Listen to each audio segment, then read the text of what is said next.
Les tableaux qui parlent, une série de podcasts par Francis Rousseau. Eugène Burnand, 1850-1921. Série de portraits de guerre. Koulma de Mokata, tirailleur sénégalais, armée française. Eugène Burnand est un peintre suisse dont le style réaliste servit une œuvre picturale principalement consacrée à des scènes religieuses et à des scènes de paysages de campagne. Son tableau le plus célèbre se trouve au musée d'Orsay à Paris. Il s'agit de Pierre et Jean courant vers le tombeau du Christ ressuscité. Mais c'est à Marseille et à Montpellier qu'il réalisa en 1917 ce que certains considèrent comme le grand œuvre de sa vie, à savoir une série de saisissants portraits de soldats, des portraits de guerre qui passe systématiquement en revue tous les soldats alliés venus de tous les continents pour participer à la Première Guerre mondiale. Quand je dis participer, je veux évidemment dire se faire massacrer dans une de ces grandes boucheries dont les êtres humains ont le secret et dont visiblement ils ne peuvent pas se passer longtemps.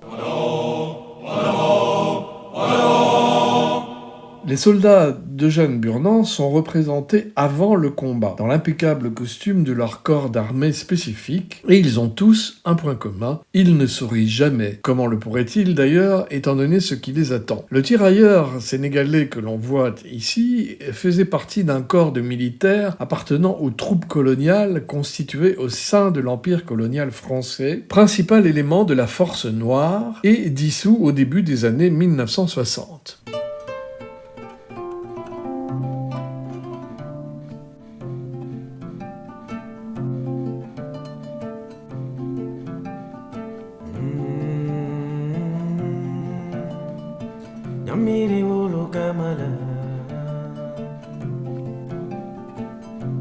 Bien que le recrutement de tirailleurs ne soit pas limité au Sénégal, c'est dans ce pays que s'est formé en 1857 le premier régiment. Ces unités d'infanterie désignant rapidement l'ensemble des soldats africains de couleur noire qui se battaient sous le drapeau français et qui se différenciaient ainsi des unités d'Afrique du Nord, telles les tirailleurs algériens. En 1895, ils participèrent ainsi à la conquête de Madagascar. De 1895 à 1905, ils furent employés à la pacification de ce pays.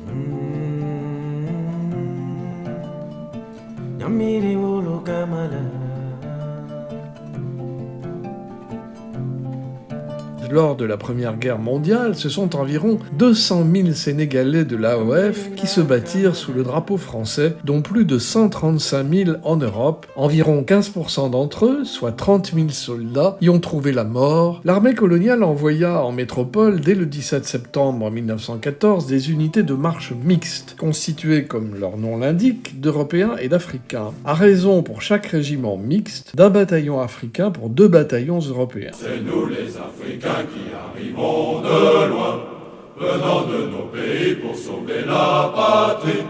Nous avons tout quitté par engourdi foyer, et nous gardons au cœur une invincible ardeur, car nous voulons porter haut et fier le beau drapeau de notre France entière. Durant toute la guerre, les troupes levées en Afrique noire transitèrent en AFN, c'est-à-dire Algérie, Maroc, Tunisie, tout en participant activement à la pacification. Elles s'acclimataient et s'aguerrissaient avant de rejoindre les champs de bataille d'Europe ou d'Asie mineure, dans les Dardanelles notamment. Nous étions au fond de l'Afrique, gardiens jaloux de nos couleurs, quand sous un soleil magnifique retentissait ce cri vainqueur.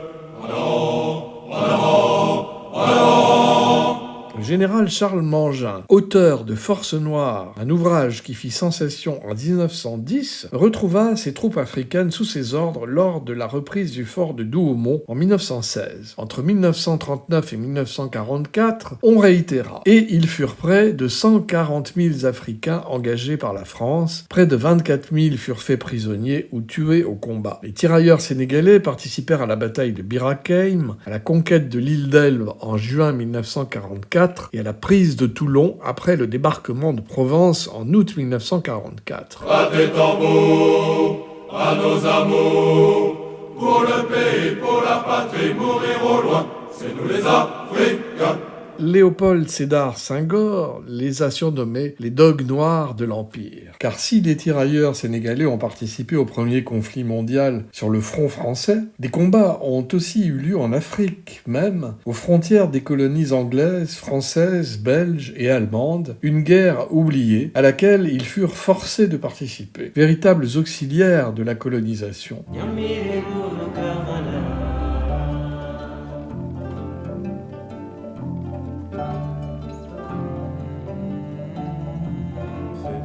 Ainsi l'histoire de Bakary, jeune guerrier de l'ethnie Kabyé, qui doit s'engager chez les tirailleurs pour éviter que son village ne soit rasé par l'administration. Bakary se trouve alors confronté à son propre peuple, dont son propre cousin, qu'il doit être obligé de tuer.